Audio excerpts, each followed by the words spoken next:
ওনারা ওনাদের ঘর বাড়ি বিক্রি করে আমাকে 28 তারিখের মধ্যে টাকা পয়সা দেবেন। তাদের নামে হুলিয়া জারি হতে পারে, ওয়ারেন্ট জারি আছে, দেল বি অ্যারেস্টেড।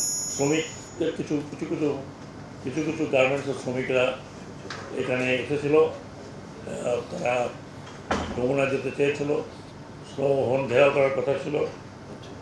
এখন মুশকিলটা হলো যে আমি তো ফ্যাক্টরি চালাই না, ফ্যাক্টরি যারা চালান বা ফ্যাক্টরির সাথে যুক্ত হচ্ছে শিল্প এবং বাণিজ্য, কিন্তু ঘটনাটা আমার ঘাড়ে এসে চাপছে শ্রম মন্ত্রণালয়ের ঘাড়ে। কালকে আমরা অনেকজন মালিক, 2-4টা মালিককে নিয়ে করেছিলাম এখানে।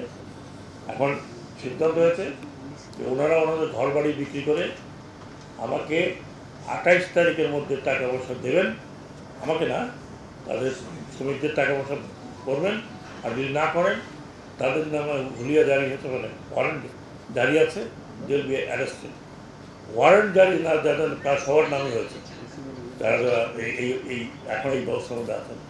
ওয়ারেন্ট যাদের নামে জারি হয়েছে তারা বিদেশে থাকলেও আমি অলরেডি পাঠিয়ে দিয়েছি ওয়ারেন্ট সহ, যে তার বিরুদ্ধে রেড অ্যালার্ট জারি করবে।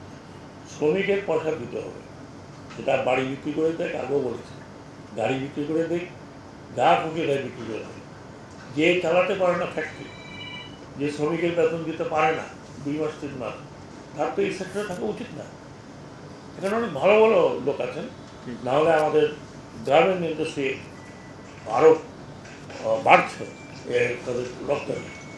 তাই যদি হয় তাহলে এই কিছু কিছু লোক ফ্যাশন করার জন্য বা সময় নষ্ট করার জন্য অথবা নাম লেখাবার জন্য আসেন। তো ইমিডিয়েটলি 2-4টা নাম মনে পড়ছে। টিএনজেড, তার বাড়ি বিক্রি করার কথা বলেছে, আজকে কালকের মধ্যে বাড়ি বিক্রি না করলে উনি জেলে যাবেন। ওনার কাছ থেকে আরেকজনের নিয়ে বাড়ি বিক্রি হবে। মাহবুব গার্মেন্টস, কালকে আমি এখানে বলেছি, ওনার কি 7 কাঠা জমি আছে না কি আছে, বিক্রি করতে হবে। একই দ্বারে আরও কয়েকজন আছে, মালিকদের আমি অনুরোধ করছি, যেভাবে পারেন আপনারা হয় টাকা পয়সা শোধ করেন অথবা আপনাদেরকে জেলে যেতে হবে। কারণ আমি এটা ধমকি দিচ্ছি না, ওয়ারেন্ট জারি আছে, আমরা ওয়ারেন্টটা এক্সিকিউট করছি না। আর বিদেশে যাওয়ার কথা কালকে আবার বলেছি, not a single person would leave. কয়েকজনকে বলেছি আপনারা ঢাকা শহর থাকতে পারবেন না, একটু টপ। এটা মাসের পর মাস, বছরের পর বছর ওনারা কেন বেতন দেন বলছি। তারা বলে আমার তাদের ফ্যাক্টরি চালু আছে, কেউ বলে আমার গ্যাসের সংকট, এগুলো তো অনেক আগে ছিল। এখন এসে কেন এই শ্রমিকদের ফেস করতে হবে আমাকে? শ্রমিক ভেতরেও বলি ভাই, আপনারা আমাকে ফেস করলে আমি সরকারি 1 পয়সা দেবো না, নট এ সিঙ্গেল পেনি ফোনে দেওয়া, যা দেওয়া হয়ে গেছে দেওয়া হয়ে গেছে। সেটা যদি আপনাদেরকে কেউ বলে অমুককে দিছে, সেটা অন্য ব্যাপার। এখন আপনাদের ইন্ডিভিজুয়াল মালিককে ধরেন, ওই মালিক তো জেলের মধ্যে।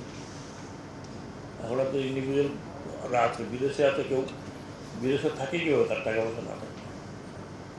শ্রমিক ভাইরা আপনারা এখানে এসে কোনো লাভ হবে না।